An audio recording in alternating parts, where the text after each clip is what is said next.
لوگوں کی کالز آتی، انجینئر نے فلاں پہ الزام لگایا، اس کا جواب فلاں پہ الزام لگایا. میں نے کہا جس آدمی کا کام یہی ہو امت میں تخریب کاری، تم اس کی باتیں سنتے کیوں ہو؟ محمد صلی اللہ علیہ وسلم.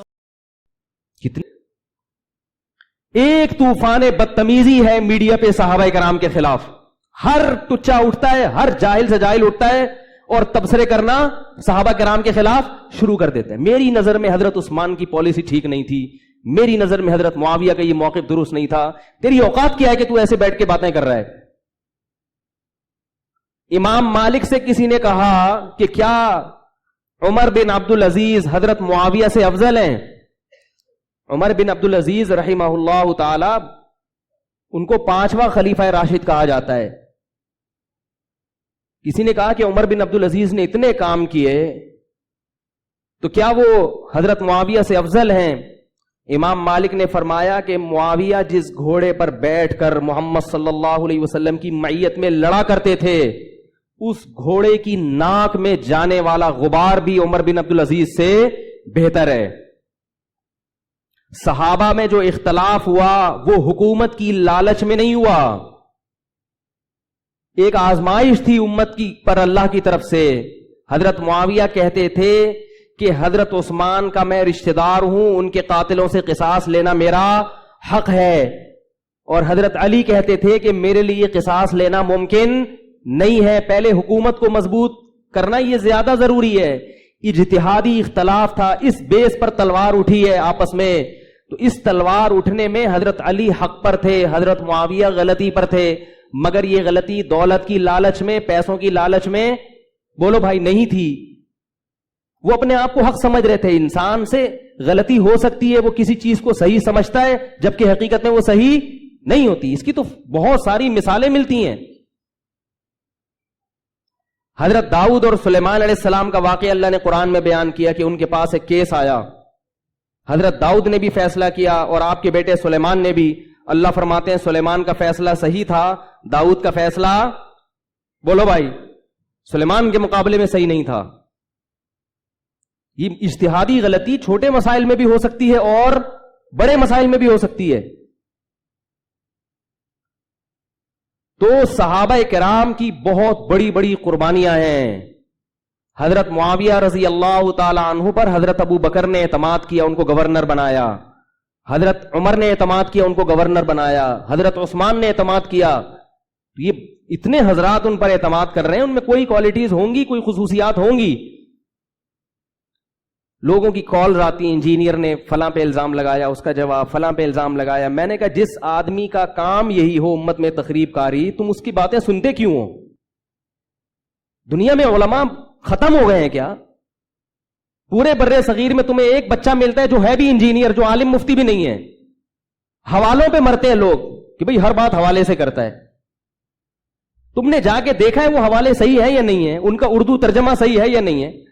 میں نے ایک مثال دی تھی نا کہ انجینئر نے کہا کہ یہ جو ترمذی کی حدیث ہے رفع الیدین نہ کرنے کے بارے میں، اس کو عبداللہ بن مبارک نے ضعیف کہا ہے. اس کا میں نے جواب دیا تھا وہ اس کو نہیں کہا، وہ دوسری والی کو کہا ہے. سمجھ آ رہی ہے بات؟ کنفیوژن ہوئی ہے لوگوں سے. تو لوگ بڑے حیران ہوئے، کہنے یہ کہ اب ہم اتنی باریکی میں کیسے جائیں. تو میں نے کہا آپ کو سننے کی ضرورت کیا ہے؟ اتنی گہرائی میں آپ کو گھسنے کی ضرورت کیا ہے؟ کہتے ہیں نہیں جی اندھی تقلید نہیں کرنی. تو اب کیا کر رہے ہو؟ اب بھی تو اندھی تقلید ہی کر رہے ہو. کون سا ہر مسئلے پر آپ نے پوری تحقیقات کی ہوئی ہیں؟ ایک طرف کے دلائل سنتے ہیں اور اپنے آپ کو محقق قرار بولو بھائی. کل ایک صاحب کا فون آیا. میں بعض دفعہ فارم میں ہوتا ہوں تو پھر میں فون پہ سنا بھی دیتا ہوں. سنانی نہیں چاہیے، انسان کے اخلاق اچھے ہونے چاہیے، لیکن فارم میں آئے ہوئے تھے ہم. پھر بعد میں سوری بھی کر لی ہم نے.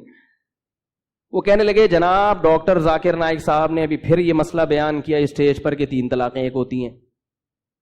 مفتی صاحب آپ تو ڈاکٹر ذاکر نائک صاحب کی بڑی تعریفیں بھی کرتے ہیں، اور وہ جب مسئلہ کہہ رہے ہیں کہ 3 ایک ہوتی ہیں تو انہوں نے حدیث بھی کوٹ کی ہے، صحیح مسلم کی حدیث کوٹ کی کہ محمد صلی اللہ علیہ وسلم کے دور میں، ابو بکر کے دور میں، عمر کے دور میں 3 طلاقیں کتنی ہوتی تھیں؟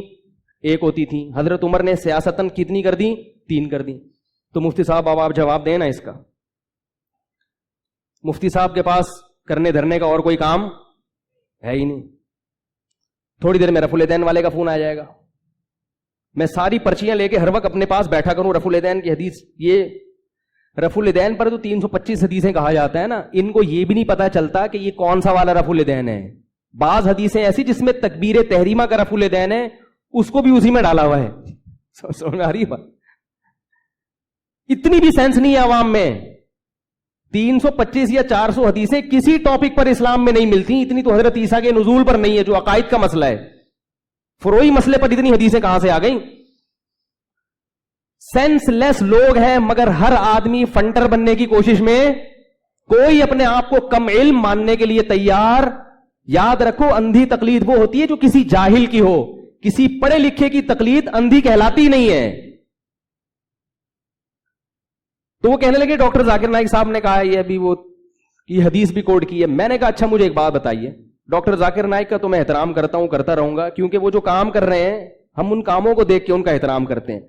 میں نے کہا پہلی بات یہ کہ دنیا میں مفتی ختم ہو گئے جو مسائل ڈاکٹروں سے پوچھے جا رہے ہیں. نہیں یاری بات میرا خیال ہے سمجھ میں. دنیا میں مفتیان کرام یا دینی مدارس یا دینی یونیورسٹیاں ختم ہو گئی ہیں جو مسائل کس سے پوچھے جا رہے ہیں. اب ڈاکٹر ذاکر نائک بیچارے کئی دفعہ اعلان کر چکے ہیں کہ میں مفتی نہیں ہوں.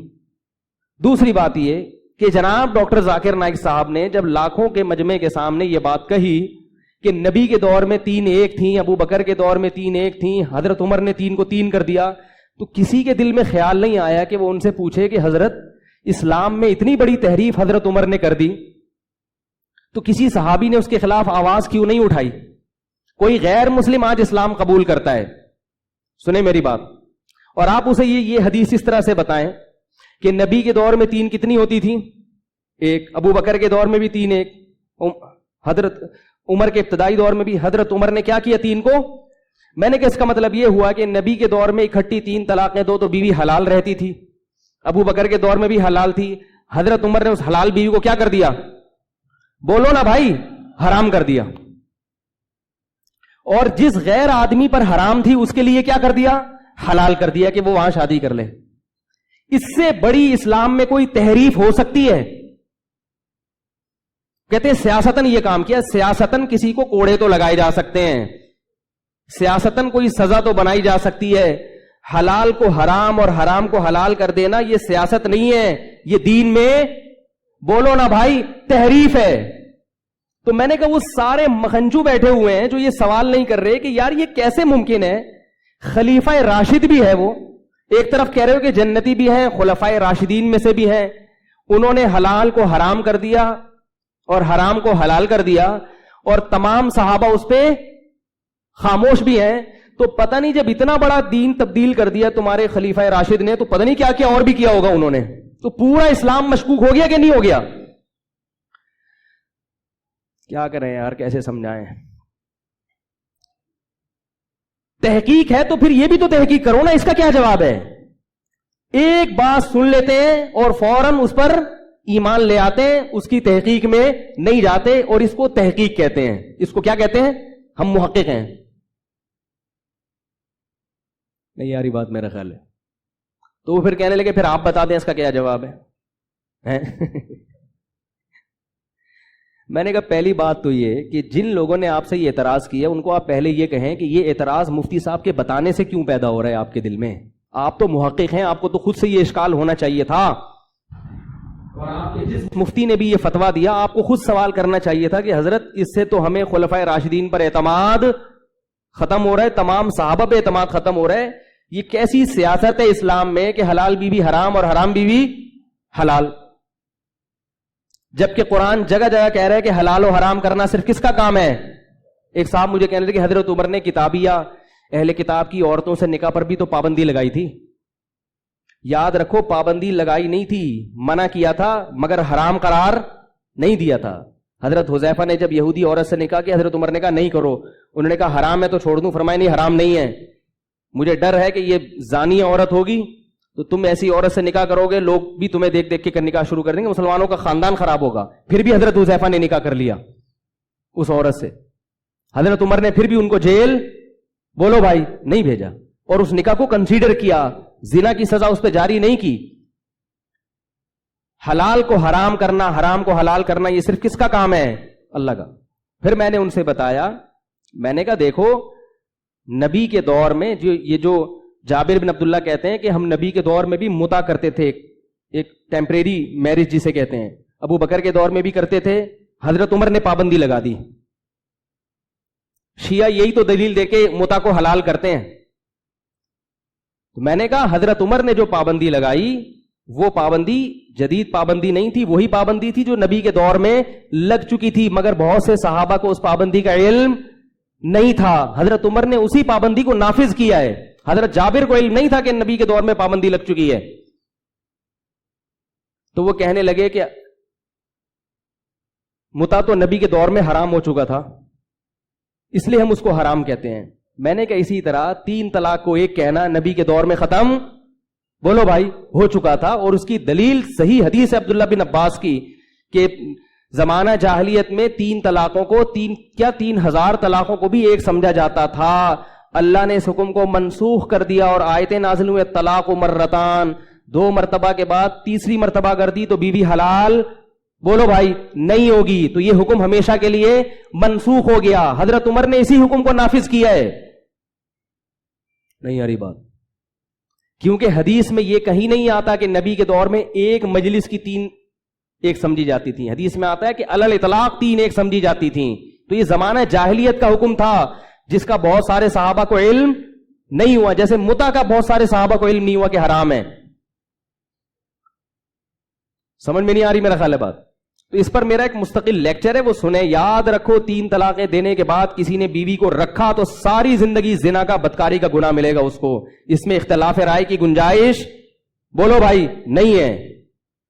کوئی بھی اہل حدیث عالم, میں علماء کا احترام کرتا ہوں, کسی بھی مسلک کے ہوں, کسی پہ طنز نہیں کرتا, کوئی بھی اہل حدیث عالم اگر اس کے خلاف فتویٰ دیں, آپ مجھے ان کی مجلس میں لے جائیں, میں ان سے بات کروں گا اس پر.